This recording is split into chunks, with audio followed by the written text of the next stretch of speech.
2022 में मैं 90 जिलों में गया, केवल 3 संडे अपने घर में रहा। 2023 में मैं 115 जिलों में गया था, एक संडे अपने घर में था, केवल 12 नवंबर को। क्यों? क्योंकि उस दिन दिवाली थी। और 2024 का वो संडे अभी तक आया नहीं। 2024 का वो संडे अभी तक नहीं आया कि मैं अपने घर में अपने बच्चों के साथ रहूं। क्यों? क्योंकि मैं चाहता हूं हमारे आने वाली पीढ़ियों का वो हाल ना हो जो आडवाणी जी का हुआ, जो जेठमलानी जी का हुआ, जो गुजराल साहब का हुआ, जो मनमोहन सिंह जी का हुआ, जो पृथ्वीराज कपूर का हुआ, या जो बाकी मिल्खा सिंह का हुआ। हम नहीं चाहते वो, लेकिन केवल हमारे चाहने से नहीं होगी। जब सारे सचेतन लोग सारे अचेतन लोगों को समझाना शुरू करेंगे, जाति से उठ के, भाषा से उठ के, क्षेत्र से उठ के, तब इसका समाधान निकलेगा। हर समस्या का समाधान है, केवल हमें उस पर जागने की जरूरत है, उठने की जरूरत है, बोलने की जरूरत है। मैं तो कई बार ऐसा देखता हूं, व्हाट्सएप ग्रुप में लोग बताते हैं कि कोई मैसेज डालिए तो कहते हैं कि ये पॉलिटिकल ग्रुप नहीं है, कृपया इस पे ऐसा मैसेज न डालें। बोलते हैं क्या? ऐसा ग्रुप में मत समझाना, लेकिन अलग से उनको समझाना, उनको बता देना कभी पूर्वी बंगाल भारत था। उनको यह बता देना दुर्योधन का ननिहाल गंधार, जहां 1805 में प्रधानमंत्री थे पंडित नंदराम टिक्कू, वो भी भारत का हिस्सा था, जहां से माता गांधारी आई थी, जहां दुनिया का सबसे प्रसिद्ध शिव मंदिर था। आज की डेट में उसको अफगानिस्तान कहते हैं। उस शिव मंदिर की एक ईंट नहीं बची है। जो ऐसी बातें करते हैं उनको अलग से समझाना, ग्रुप में नहीं तो ग्रुप में इंसल्ट उनको फील होगी। अलग से फोन करके बताना, जहां से माता कैकेयी आई थी उस राज्य का नाम था कैकेय। उस कैकेय में भगवान विष्णु का बहुत भव्य मंदिर था, कैकेय नरेश ने बनवाया था। आज की डेट में उसको पाकिस्तान कहते हैं और उस विष्णु मंदिर का एक ईंट नहीं बचा हुआ है। ये जगाना पड़ेगा, बोलना पड़ेगा। आप बुरा मान जाए उसके बाद तो ठीक है भैया, जय श्री राम। कड़वी सच्चाई थोड़ी बुरी लगती है, लेकिन बोलना चाहिए। मीठे झूठ ने हमें बर्बाद कर दिया, और अभी भी अगर हम मीठा झूठ ढोते रहेंगे, आने वाली हमारी पीढ़ियां बर्बाद हो जाएंगी। इसलिए सबको जगाने की जरूरत है। अगर हम चाहते हैं कि भारत में एक समान शिक्षा लागू हो, वन नेशन वन सिलेबस हो, वन नेशन वन करिकुलम हो, आर्टिकल 21 को बदलना पड़ेगा। आर्टिकल 21 फंडामेंटल राइट है, उसके लिए 2/3 बहुमत चाहिए। उसके लिए क्या करना पड़ेगा? पहले मतदान करना पड़ेगा, फिर हम चाहते हैं भारत में फटाफट लोगों को दंड मिले। दंड के लिए क्या होगा? One nation one police code लागू करना पड़ेगा, one nation one evidence code लागू करना पड़ेगा, one nation one judicial code लागू करना पड़ेगा, संविधान में संशोधन करना पड़ेगा। 2/3 लोकसभा में चाहिए, 2/3 राज्यसभा में चाहिए। उसके लिए क्या करना पड़ेगा? अब की बार हम चाहते हैं अगर संविधान के चित्रों को वापस बहाल किया जाए, फिर क्या करना पड़ेगा? अब की बार हम चाहते हैं प्रियम्बल को ओरिजिनल रिस्टोर किया जाए, तो पहले मतदान करना पड़ेगा, फिर जलपान करना पड़ेगा, और कम से कम 100 लोगों को जगाना पड़ेगा, तब जाके वो टारगेट पूरा हो पाएगा। हम चाहते हैं कि जैसे दुनिया में सभी देशों का एक एक नाम है, भारत का भी एक नाम हो, भारत या हिंदुस्तान। इंडिया तो नहीं होना चाहिए, नहीं होना चाहिए। उसके लिए आर्टिकल 1 को बदलना पड़ेगा। आर्टिकल 1 को बदलने के लिए 2/3 बहुमत चाहिए। हम चाहते हैं कि अगर झूठ बोलना गंभीर अपराध हो जाए। हमारे देश में हमारे समाज को जो बांटते हैं, कौन बांटते हैं? पॉलिटिशियन। और सच बोल के तो बांट नहीं सकते, क्योंकि बांटने के लिए सच का उपयोग नहीं कर सकते, तो बांटने के लिए क्या करते हैं? और वो क्यों करते हैं? किसी झूठ बोलने वाले पॉलिटिशियन को सजा हुई क्या? क्योंकि भारत में झूठ बोलना पाप है, लेकिन झूठ बोलना अपराध नहीं। और पाप पुण्य मानते ही नहीं, तो सुबह से लेकर शाम तक प्रेस कॉन्फ्रेंस में भी झूठ, रैली में भी झूठ, यहां भी झूठ, वहां भी झूठ। मतलब सबसे क्लासिकल झूठ का एग्जांपल आपको लेटेस्ट बताता हूं। हमारे दिल्ली के मुख्यमंत्री जेल में गए, और जब जेल में थे, उनकी एक मंत्री आके प्रेस कॉन्फ्रेंस कर रही हैं और कह रही हैं कि मुख्यमंत्री जी को जान का खतरा है, जेल के अधिकारी उनको जहर दे सकते हैं। और जानते हैं वो जेल मुख्यमंत्री जी के अंडर में है। लेकिन आम जनता को कहां इतना ध्यान देगी कि तिहाड़ किसके अंडर में है, सेंटर के अंडर में है कि स्टेट के अंडर में है। सबको सोच रहे होंगे भाई भारत की सबसे बड़ी जेल तिहाड़ है, तो क्या पता सेंटर के अंडर में हो। वो तिहाड़ दिल्ली के अंडर में है, सरकार के अंडर में, केजरीवाल जी के अंडर में है। और केजरीवाल जी की मंत्री कह रहे हैं केजरीवाल जी को तिहाड़ में जेल जहर दिया जा सकता है। इसका मतलब तो खुद ही दिलवाने वाले हो। ऐसा झूठ, सफेद झूठ। जानते क्यों बोलते हैं? क्योंकि झूठ बोलना पाप तो है। झूठ बोलना एक कानून बन जाए, झूठी शिकायत गंभीर अपराध है, मुकदमे कम हो जाएंगे कि नहीं? झूठा एफआईआर गंभीर अपराध है, मुकदमे कम होंगे कि नहीं? झूठी गवाही गंभीर अपराध है, मुकदमे कम होंगे कि नहीं? झूठा एफिडेविट गंभीर अपराध है, मुकदमे कम होंगे कि नहीं? झूठी जांच करना पुलिस के द्वारा, जो पुलिस वाला झूठी चार्जशीट फाइल करने का, वो भी गंभीर अपराध है। पुलिस ठीक से काम करेगी कि नहीं? झूठा फैसला देना गंभीर अपराध है, जज ठीक से काम करेगी कि नहीं? जिस दिन झूठ के खिलाफ हमने कठोर कानून बनाया, भारत अपने आप में कलयुग से सतयुग की तरफ आना शुरू हो जाएगा।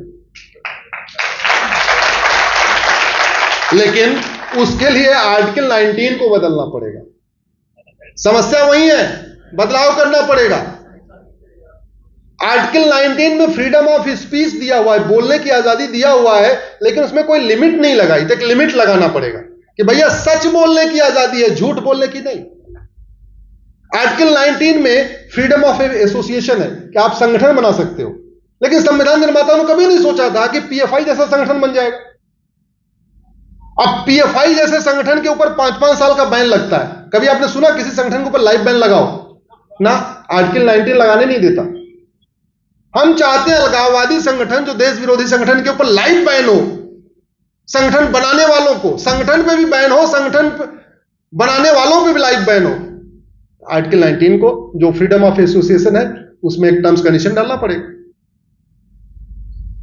हम चाहते हैं कि झूठ पकड़ने के लिए नार्को पॉलीग्राफ ब्रेन मैपिंग कानून बने। भारत ने कितना विकास कर लिया, अग्नि, ब्रह्मोस, राफेल, पनडुब्बी, परमाणु बम सब बना लिया। एआई यूज कर रहे, आर्टिफिशियल इंटेलिजेंस यूज कर रहे, लेकिन झूठ पकड़ने वाला हमने अभी तक मशीन नहीं लागू हर जिले में रखी। झूठ पकड़ने के लिए लैब नहीं बनाई। क्यों? आर्टिकल 20 मना कर रहा है। नार्को पॉलीग्राफ ब्रेन मैपिंग कानून नहीं बनाया। क्यों? आर्टिकल 20 मना कर रहा है।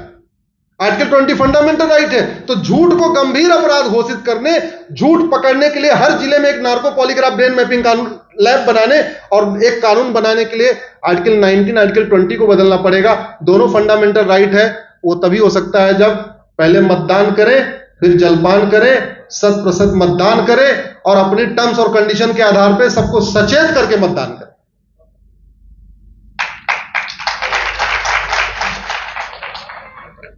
भारत में धर्मांतरण हो रहा है एक शब्द के कारण। आर्टिकल 25 में प्रोपोगेट आया हुआ है। उस आर्टिकल 25 से प्रोपोगेट निकाल दिया जाए, धर्मांतरण बंद हो जाएगा। जैसे कश्मीर से 370 खत्म हुई आतंकवाद, ऐसे ही आर्टिकल 25 से प्रोपोगेट निकाला, धर्मांतरण।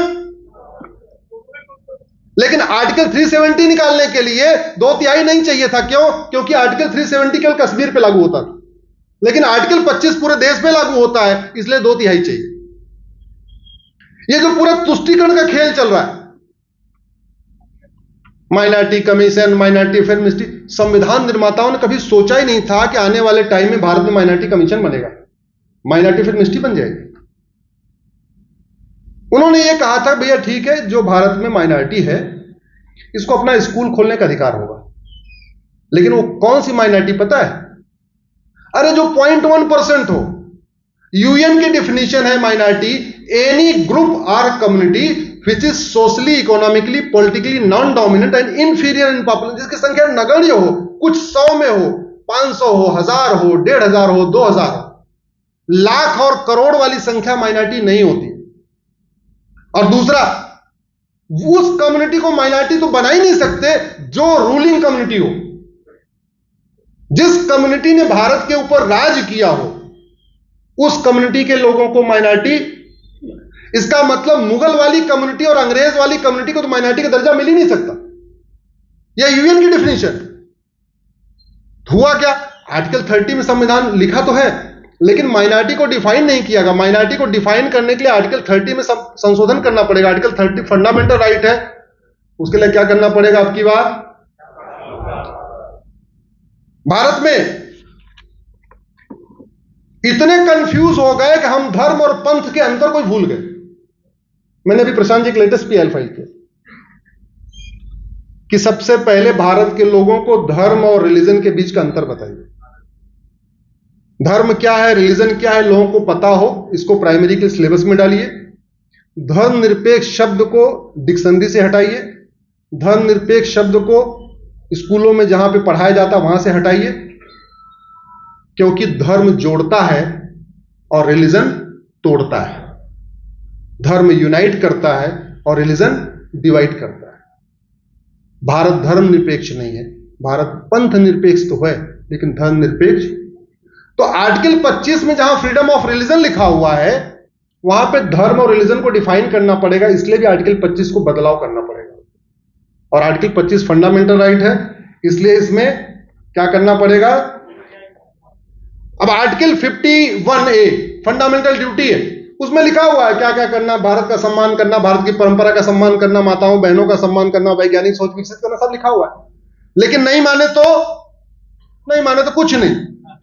ऐसे नहीं चलता। भगवान श्री राम ने बोला, भय बिन होय न प्रीत। बिना दंड के भय के आदमी इंसान ठीक से नहीं चलता। बिना दंड के भय से लोग हेलमेट नहीं लगाते, बिना दंड के भय से लोग सीट बेल्ट नहीं पहनते, तो बिना दंड के भय से फंडामेंटल ड्यूटी कैसे फॉलो करेंगे? तो हम चाहते हैं कि लोग अपना अपना नैतिक कर्तव्य ईमानदारी से फॉलो करें, उसके लिए 51 को बदलना पड़ेगा। मैंने एक पीआई फाइल किया आपके विषय संबंधित। मैंने कोर्ट में कहा कि पहली बात तो वोटिंग को मैंडेटरी किया जाए, और दूसरा ऑनलाइन वोटिंग की सुविधा दिया जाए। भाई, अगर हमारा बैंक अकाउंट कलकत्ता में है और दिल्ली में बैठे बैठे हम पैसा निकाल सकते हैं, तो दिल्ली में बैठे बैठे वोट क्यों नहीं कर सकते? सबसे खतरे वाला काम तो क्या है? पैसा का ट्रांजैक्शन। पैसे का ट्रांजैक्शन ऑनलाइन हो सकता है, वोटिंग ऑनलाइन क्यों नहीं हो सकती? इसका पूरा मैकेनिज्म हो सकता है। दुनिया के 58 देशों में वन नेशन वन इलेक्शन होता है। 48 देशों में, 48 कंट्रीज में। वहां ऑनलाइन वोटिंग होती है, ऑफलाइन भी होती है। ये व्यवस्था होनी चाहिए। हालांकि कोर्ट ने बोला ये हमारा काम नहीं है, ये सरकार का काम है। मैंने कहा हमें भी पता था आपका काम नहीं है। हम तो इस विषय को थोड़ा समाज में जागृति के लिए ले आए थे। तो बोले आपकी पिटीशन बहुत अच्छी है, इसको हम सरकार को दे देते हैं कि इसको पढ़ें, स्टडी करें। तो सरकार को दे दिया गया। उसके बाद कमेटी बनी, कमीशन बना, रामनाथ कोविंद जी ने उस पर अपना काम कर दिया। हमारा काम तो केवल इतना था, जो विषय मरा हुआ था उसको थोड़ा सा जिंदा करना। सब कुछ हो सकता है। पहली बात, डर के आगे मौसम बढ़िया है, अनुकूल है। वो जमाना गया, बिल्कुल डरने की जरूरत नहीं। डंके की चोट पे वोट करिए, सबको बोल के वोट करिए, सबको समझा के वोट करिए। एक भारत श्रेष्ठ भारत बनाने के लिए वोट करिए, भारत में राम राज्य स्थापित करने के लिए वोट करिए, भारत में सनातन को फिर से मजबूत करने के लिए वोट करिए, भारत को विश्व गुरु वोट बनाने के लिए वोट करिए। और अभी नहीं होगा तो कभी नहीं होगा, इसलिए ये मौका हाथ से जाने मत दीजिएगा। मैं आप लोगों से हाथ जोड़ के निवेदन करता हूं, सबको जगाइए, पास पड़ोस को जगाइए, जैसे जगा सकते हैं जगाइए। फोन करके जगाइए, व्हाट्सएप करके जगाइए, एसएमएस करके जगाइए, फेसबुक के जरिए जगाइए, ट्विटर के जरिए, जैसे जगा सकते जगाइए, लेकिन जगाइए जरूर। केवल खुद वोट मत करिए, बल्कि आस पड़ोस को लोगों को वोट जरूर करवाइए। आप लोगों ने इतनी देर सुना, बहुत बहुत धन्यवाद, बहुत बहुत आभार। भारत माता की, भारत माता की।